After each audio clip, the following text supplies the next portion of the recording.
It was a typical Sunday family dinner at my mom's house.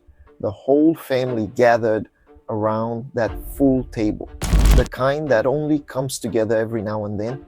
Aunts, uncles, cousins, people I love and barely get to see. Everything was fine until someone asked the wrong question. So who is everyone voting for this year? And by the time I realized what was happening, I was on my feet, screaming at the people I love most in the world, defending my opinion with a rage that even scared me. I had the arguments memorized cold, I had the zingers, the video I'd watched, the post I'd shared. I had enough ammunition to win that argument. But there was one thing I didn't have, and I only found out what it was that night in the worst possible way. While I was fighting to see who could talk the loudest, I noticed an old man sitting at the far end of the table. A white bearded old man in a tunic, barefoot, who no one had invited and who no one seemed to find strange. I swear he wasn't there when we sat down. It was like he had crossed 2,400 years and simply woken up in my dining room, right in the middle of my fight. He looked at me, waited for the silence to fall, and asked a question with a calmness that radiated an enormous peace, completely at odds with the chaos around him. Explain something to me. Why do you believe that? And I opened my mouth to answer right away. I had all my arguments ready, and nothing came out. Not because the question was hard, because it was too simple. I had no idea where any of what I was defending so fiercely had actually come from. My name is Kobe. And that old man I was about to discover was the last person in the world you'd want in an argument. His name was Socrates. Yeah, that one.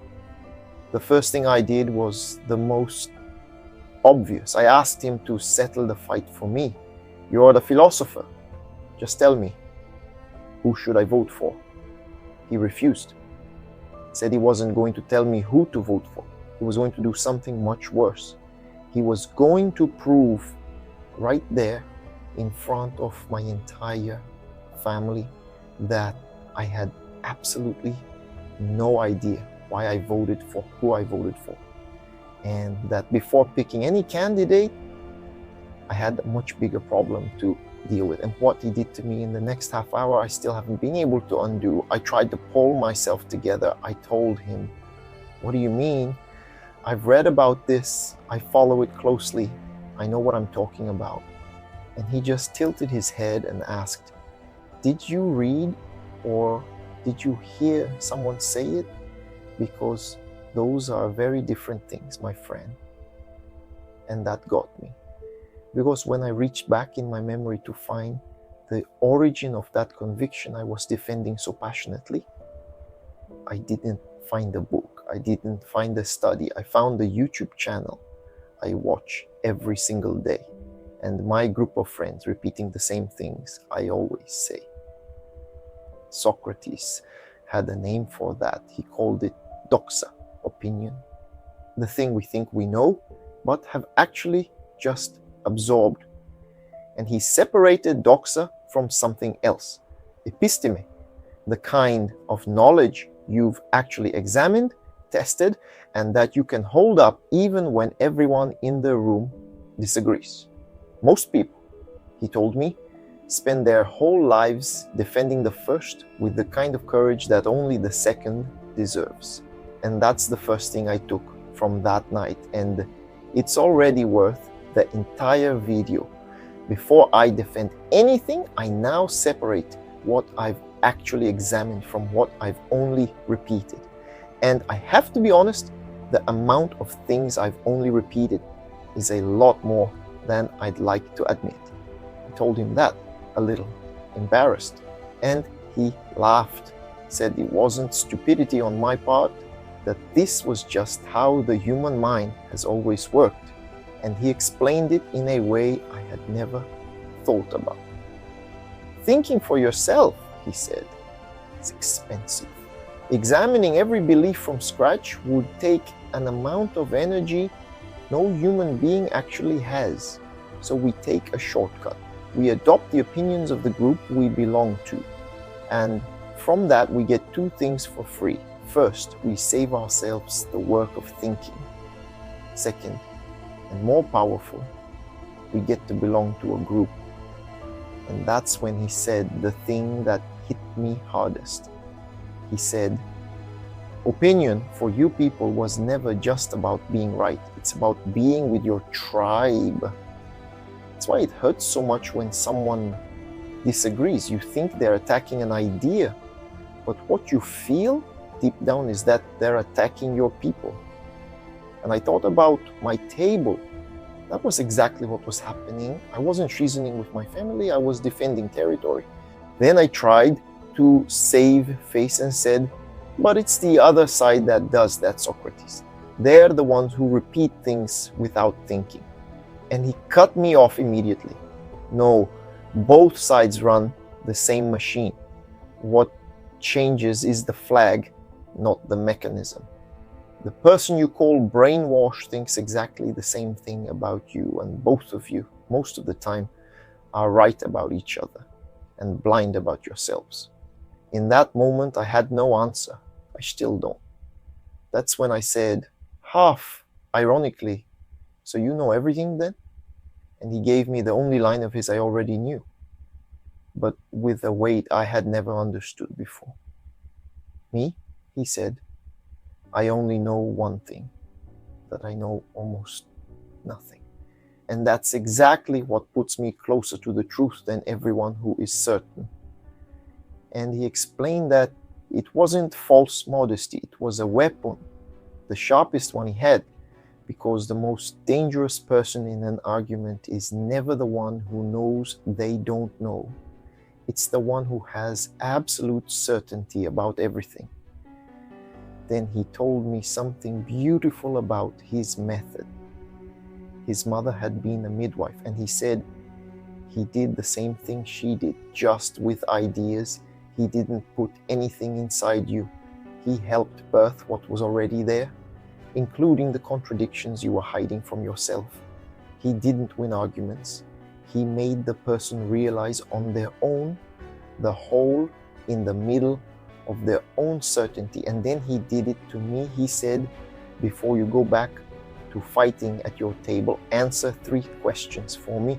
And those 3 questions I carry with me to this day, because they work in any argument on any side. The first, define what you just said, not to repeat the slogan, to define it. And I realized I couldn't define freedom, justice, the people. I was defending something I didn't even know how to define. The second, what would change your mind? And when I answered nothing, he smiled and said, then you don't have an opinion. You have a faith. And faith is not debated at the dinner table. It's respected in silence. Don't confuse opinion with faith. A punch in the gut. But the third was the one that hurt most. What's the strongest argument on the other side? And I couldn't say. And he said, if you can't explain your opponent's position in detail, you never understood the debate. You just memorized a few lines. Notice what those questions do. They didn't tell me what to think. They gave me back the ability to think.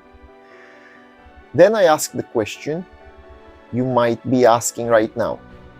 Okay, but when it actually comes time to vote, what would you do? And what he answered left the whole table in silence.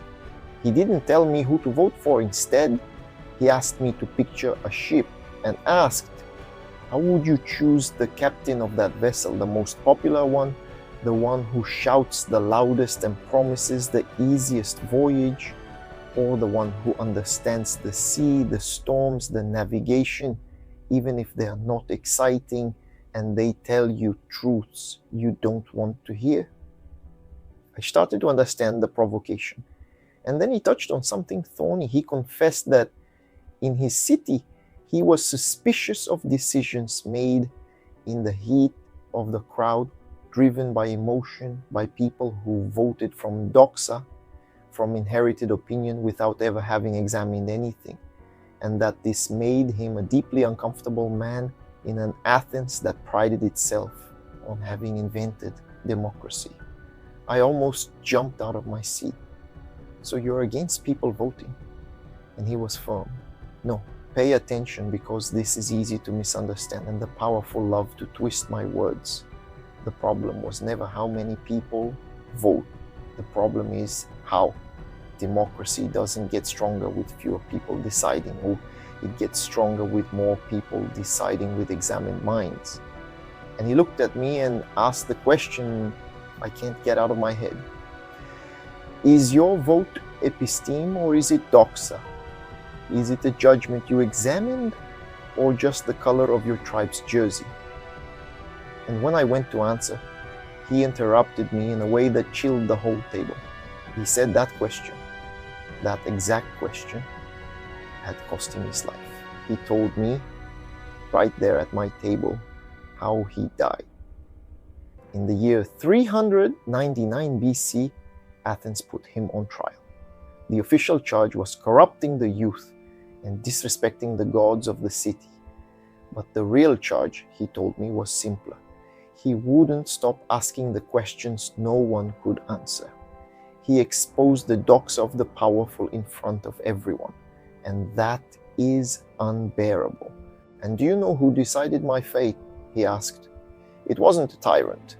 It was a jury of ordinary citizens, hundreds of them, and they voted. The democracy I loved, by the will of the majority, by the sum of opinions, condemned me to death. Perhaps the most ironic death in history. The most clear-eyed man in Athens, killed by the majority, by a majority that had absolute certainty. And he told me he could have escaped, that his friends had arranged for him to flee, that he could have asked for forgiveness, promised to stop stirring things up. He refused. He drank the poison, the hemlock, standing up, talking with his friends about the soul, until his body gave out. Because for me, he said, to stop questioning was worse than dying. An unexamined life is not worth living.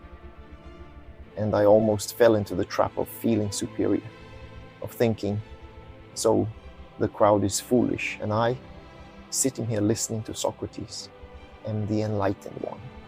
And it was as if he read my face. He said, don't make that mistake.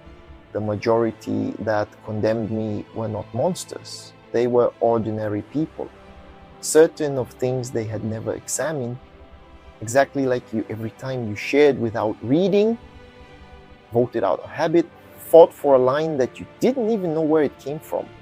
The day you think you're the wise one at the table, you've become one of them. And then he left me with the line that closes everything. He said he didn't die defending an opinion. He died defending the right to question his own. He didn't have certainty about who should govern Athens. He only had certainty about one thing, that it was worth asking. When I blinked, the chair at the end of the table was empty, as if he had never crossed time to get there. But his question stayed, and today, every time the blood rises, every time certainty arrives before reasoning, every time I feel that urge to defeat someone I love in an argument, I remember that I don't need to win. I need something much harder and much rarer, to be able to answer for myself why I believe what I believe, and to sit with the silence if the answer is I don't know, because I don't know is not weakness. In Socrates' mouth, it was the most courageous thing a man ever said, and the only thing no one has ever been able to refute. So the question he left at my table, I leave at yours. Is your vote truly yours, or did you inherit it along with your last name? My name is Kobe. And this was after the cave.